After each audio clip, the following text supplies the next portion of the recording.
কি দেখছো তুমি? তুবা, তুমি একটার পর একটা অন্যায় করেই চলেছো। আবার অমন করে শোনার কি আছে? আমি কি মিথ্যা কথা বলছি? হ্যাঁ, এগুলো তো আমার কাজে লাগবে, তুমি ওর উপর নষ্ট করছো কেন? তুবা,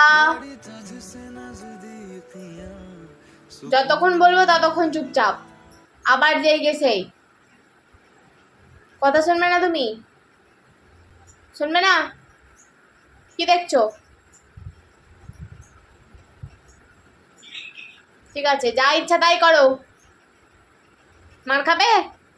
মার খাবে তুমি? মার খাবে? কি গো, ভদ্র হয়ে গেল অগ্নি, অমনি ভদ্র হয়ে গেল।